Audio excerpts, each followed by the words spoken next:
Support comes from Mosby Building Arts, installing energy-efficient windows to help lower utility bills year-round. More at callmosby.com. From St. Louis Public Radio. This is the Politically Speaking Hour on St. Louis on the Air. I'm Jason Rosenbaum. Tuesday marked a changing of the guard in St. Louis politics. Faithfully demean myself in the office of Mayor of the City of St. Louis. Mayor of the City of St. Louis. So help me God. So help me God. Congratulations. Thank you. Less than a week after defeating incumbent Tashara Jones, Cara Spencer took the helm as mayor of St. Louis. The longtime alderwoman won a landslide victory this month on a relatively simple message. City services like trash collection, snow removal, and road repair aren't working, and a new administration needs to right the ship. Even though Spencer won by nearly 30 percentage points, she faces a tricky political road to accomplish longer-term goals. She'll need to get the support of either Board of Alderman President Megan Green or St. Louis comptroller Donna Baringer to approve financial measures on the powerful Board of Estimate and Apportionment. And she'll have to navigate a Board of Aldermen with fiercely independent members. That could be why Spencer may have struck a somewhat conciliatory tone during her inauguration speech. We must embark upon our work with a new era of collaboration. We can no longer afford to operate in silos. We have to bring creativity, innovation, and collaboration to our work, all of our work. We have to collectively address the long-term impact decisions of things like what to do with our RAM settlement funds, a once-in-a-lifetime opportunity, how to effectively reform our archaic city charter. These decisions can't and shouldn't be made in a silo or done piecemeal. We have to do them collaboratively, visionarily, and in conjunction with a broader vision to serve all of us. So will Spencer successfully traverse St. Louis's highly factionalized political environment to get things done? Here to perhaps peer into the future is Alderman Rasheen Aldridge, who represents St. Louis's 14th Ward, taking in 11 neighborhoods on the eastern edge of the city. Alderman, welcome to the Politically Speaking Hour on St. Louis on the Air. Thanks for having me. You were not a supporter of Spencer during the campaign. You were Tashara Jones' backer. But on the last day of the Board of Aldermen, you did have some kind words for Mayor Spencer as she ventured into citywide office. Do you think these good vibes will last?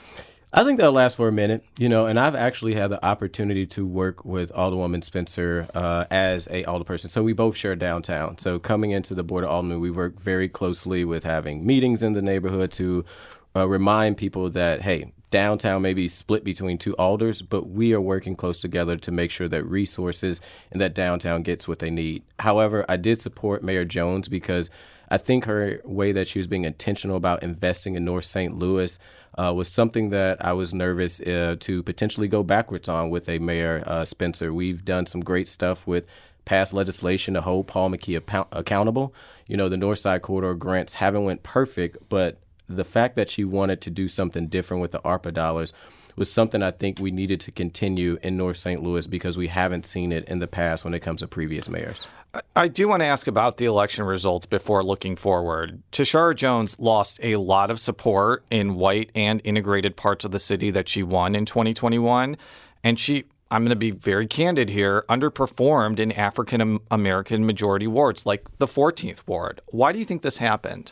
No, I think it was a couple of things. I think one, folks, with the ARPA dollars, I don't think individuals understand just because you allocate money that, it's going to be out the door. So I think it was a huge opportunity for the mayor to get those ARPA funds. But however, I think people didn't realize what that process looks like. I also think the snowstorm didn't help. I think there was a lot of things that did not help, as well as I believe that, the mayor could have shown up a lot more in neighborhoods and for people to actually see her. It's one thing to do the press conference. It's one thing to make statements, and a lot of the statements on the reduction in crime, all that was great. But, people want to have that human-to-human contact, being at neighborhood meetings that in my 2 years of being an alder person, I didn't see her that much at like St. Louis Place or College Hill or Old North meetings. So people actually know the message that she's talking about on TV, what was actually the truth when they have a sit-down one-on-one conversation with her. I do want to invite our audience to join in on this conversation. What do you hope to see city leaders focus on in the months and years ahead? Join our conversation by calling 314-382-8255. That's 314-382-TALK.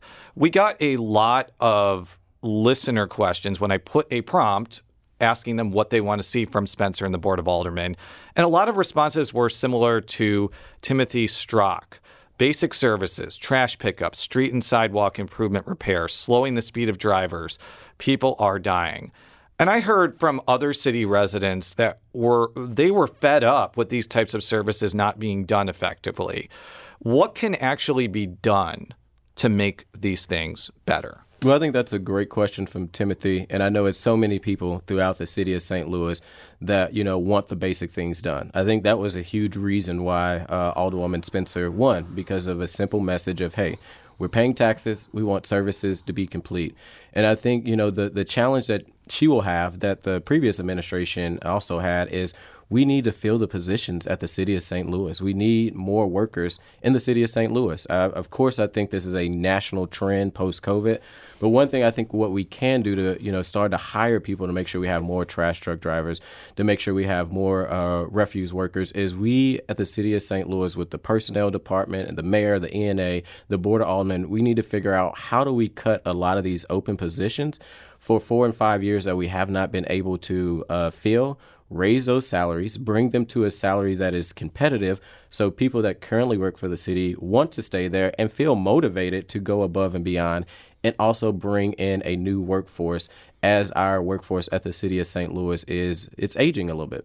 One of the things I thought about while watching the inauguration was that and this is my opinion, it would be a lot easier to get more money to hire people if St. Louis and St. Louis County were part of one governmental jurisdiction. The common example is if St. Louis City was a municipality within St. Louis County, like Florissant or Baldwin or Richmond Heights. That could mean there's one pool of money to fix roads, maintain parks, bolster public health infrastructure, record deeds, collect revenue. Am I crazy on this, or am I on to something? I think you're a little crazy, as much as I love you. Because one, I don't think the city needs to become another municipality in the 89 municipalities that the St. Louis County has. Also, we have a very strong budget right now, and St. Louis County budget is not doing well. No, it is not. I believe they have been in a structural deficit for almost 10 years now. It's crazy. And, what I do think what can happen, I'm not a fan of a merger, but I am a fan of regional collaboration between the city and the county. I think, our health departments working hand in hand. I will give that to the county. They have a better health department than the city. They have more resources when it comes to their health department to tackle certain things. And we have to remember health is a public safety issue.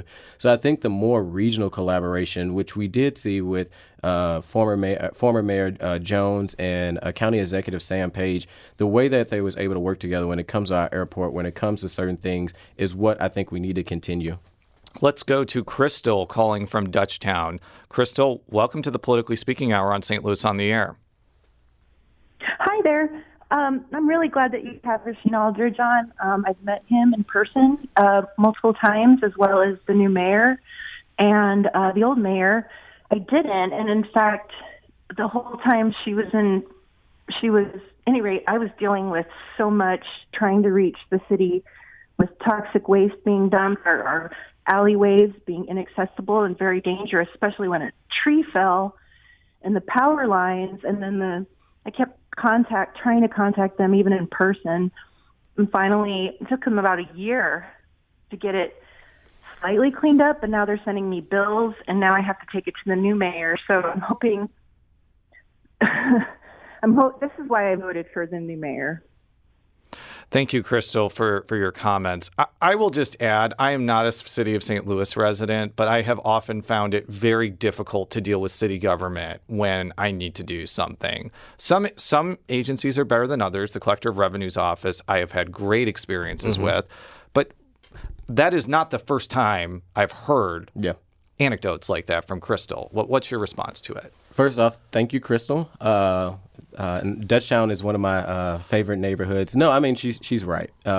Some departments are a lot more responsive than others. You know, in the last 2 years, I've had the ability to work very closely with the past administration and Nancy Cross, Director of Operations, to be able to kind of figure out when some of these things are happening, if it's tree branches or if it's waters issues with all these water main breaks that we had, to be able to reach out to Ms. Cross to get things done. But I think one thing that we're looking at right now at the board that may be helpful to streamline some of these departments and making sure that they're operating properly is the city manager. It's legislation that I know Alderwoman Velasquez has been working very hard to try to look at how do we depoliticize these positions and make sure that you have somebody who is looking at how do we make sure that every department is efficiently operating in a way so that city services are actually flowing and they're not being cherry-picked depending on if the alder person is in good graces with whoever's in the mayor administration.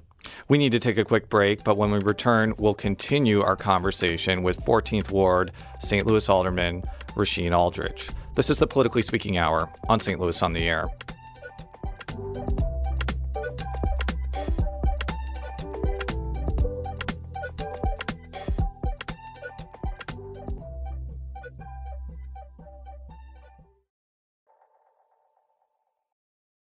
Support comes from Gemma, architects, planners, and designers seeking to bring joy to their clients and communities.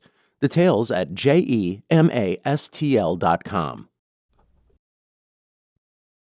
Welcome back to the Politically Speaking Hour on St. Louis on the Air. I'm Jason Rosenbaum. We now continue our conversation with St. Louis 14th Ward Alderman Rasheen Aldridge about the leadership shakeup that occurred earlier this week. Let's go to Dennis in South City. Dennis, briefly, what would you like to add to our conversation on the Politically Speaking Hour on St. Louis on the Air? Well, thanks for having me. I really appreciate you taking the call. So, Alderman, I would love to see more educational opportunities to increase the blue-collar workforce and, in the same token, invite more industry partners to the St. Louis region. You know, St. Louis Community College at Florissant Park recently had a ribbon cutting for their advanced manufacturing center. It was amazing to see Boeing as such a strong partner in that. Ameren UE also a partner in that, Ameren Missouri, excuse me. And I would love to hear your ideas and what's on the future agenda for inviting more industry partners and increasing this technologically advancing at such a rapid rate student body and getting them ready for what they face in the future in industry. Dennis, thank you so much for your comment. Alderman, what do you have to say to Dennis's comment? Yeah, thank you for that question, Dennis. And as someone who went to St. Louis Community College, you know, I think it's critical that we continue to uplift institutions like that we have in the city of St. Louis, like St. Louis Community College and our trade schools, to get our workforce ready for the future. You know, I think for the city of St. Louis, our role that we can kind of play in that to make sure that these jobs either come to St. Louis or continue to flow in is, you know, it's going to be very interesting right now with the relationship with the mayor administration and SLDC. So I think it's going to, you know, Neil Richardson has done, I think, a really good job with trying to attract new businesses and a new workforce in the city of St. Louis. And I'm hopeful that, you know, Alderwoman Spencer also cares about the workforce and growing the city, that maybe they could try to work together to try to find a solution to bring in more jobs to the city of St. Louis. Yeah, it'll remain to be seen if Neil Richardson stays on. For Mayor Spencer may engineer his ouster, but we will see. One of the other things we heard a lot up from listeners about is a desire to improve pedestrian safety. David on TikTok wrote, it'd be great to see traffic police. I've worked in Midtown for 15 years. I've never seen anyone pulled over for blatantly running red lights or speeding. Pedestrians risk their lives crossing streets. What do you see happening on this front in the first few months of the Spencer administration? I mean, he's right on. That's one thing that I've been saying for a while now is, you know, while I'm not a fan of over-policing, we do need to hold folks accountable. And I think if there was more traffic cops in certain areas, folks would know that, okay, I can't fly down the street. But I also think, you know, part of it is also the city's infrastructure. You have a lot of projects right now with the Green Line that is trying to make, I think, a lot of these wide streets like Grand and Market a little smaller, so you don't have people flying down these streets. I know that this Board of Aldermen has been very intentional. I know Alderman Browning is working on legislation to try to make sure that funds flow faster to the street division so that we can work on more calming measures. I've done some in my neighborhood, in the College Hill neighborhood, where we've done curb cutouts, and I call them the Aldridge angles, but put them at the corner to try to stop some of these pedestrian stuff, because the reality is, while we care about cars driving, we also need to prioritize and make sure that people that are walking and riding their bikes are also safe. We got a number of questions about and comments about trash and recycling collection. Judy Johnson wrote, have the recycling dumpsters actually emptied into a recycling dedicated truck? We've seen them emptied into trash trucks way more often than not. Disheartening when we do our best to recycle. Now, I do know that there were concerns about trash and recycling collection like shortly after the height of the pandemic. Have things gotten better? And if not, what do you think can be done to make things better? You know, I honestly don't think things have gotten better with the way that we do recycling and trash. And this may be an unpopular thing to say, but I'm just going to be honest. I think one way that we can make our trash system flow a little bit better is when it comes to recycling, you know, I think there is also still a lot of level of education that people need to know what you can recycle and what you can't recycle. Because I think what we've seen is there's been a mix of things put in the recycling bin that end up contaminating all the recycling. So if we can, I think, do a pilot program where we allow people who want to recycle drop off the recycling bin at a designated location, and then for the trash trucks, because right now what they do is they kind of do two rounds. They pick up the trash and then they also pick up the recycling. And like I said, a lot of times what we figured out going all the way back from the LIDA administration is that recycling is contaminated. So it really becomes for not to do these two rounds instead of just doing one round, picking up all the trash, educating folks on what need to be recycled, and then allowing people that want to recycle take it to a location. The Board of Aldermen does have a slate of big decisions in terms of long-term priorities to make. One of them is the St. Louis Rams settlement. You and your colleagues did not end up allocating the money before the election.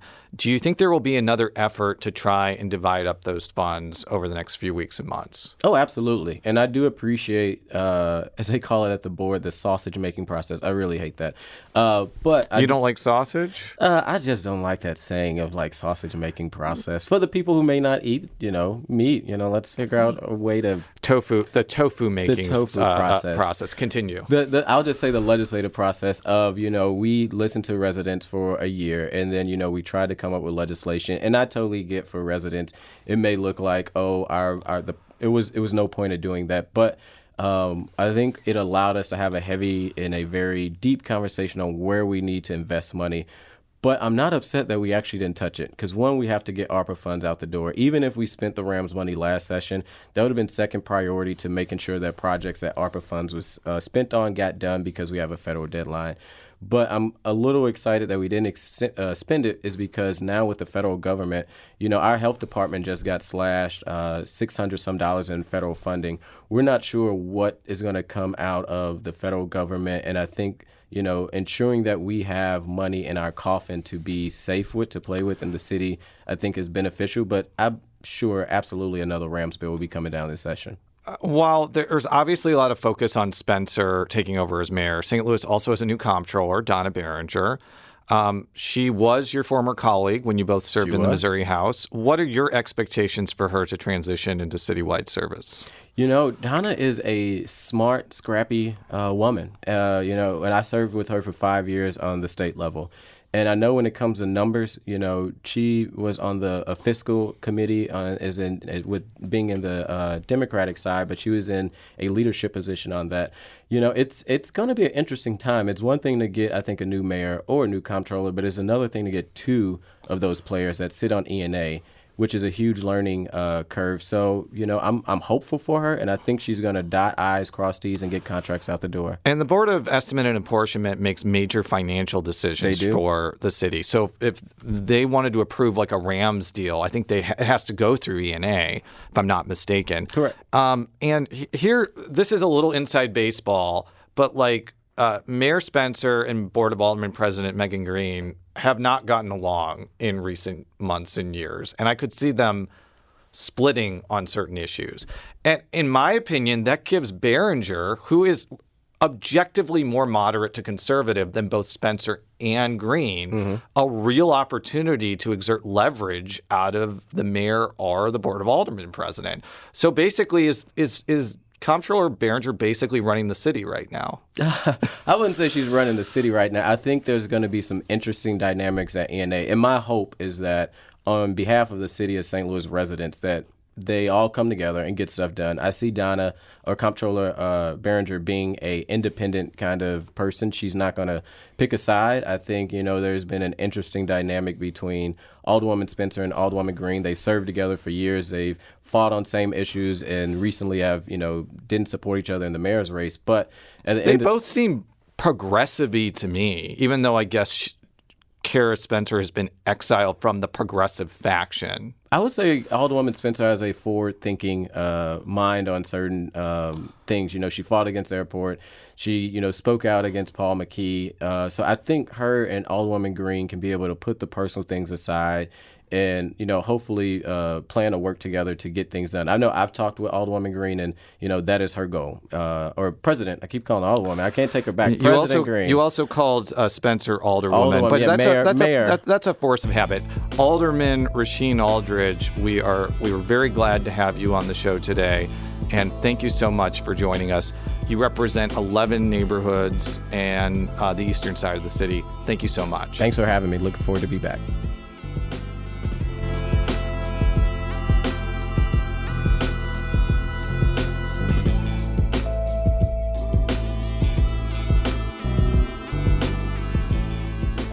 Today's episode was produced by Jason Rosenbaum. Our audio engineer is Aaron Dorr. This podcast was mixed and edited by Aaron. Our executive producer is Alex Hoyer.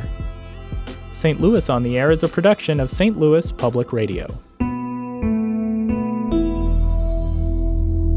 Understanding starts here. Do you find yourself regularly listening to episodes of St. Louis on the Air? Suggest us to a friend you think might enjoy our conversations. And leave us a review and rating on Apple Podcasts on the App Store. It's the simplest way to help people discover our show. Thanks. St. Louis Public Radio is a member-supported service of the University of Missouri St. Louis.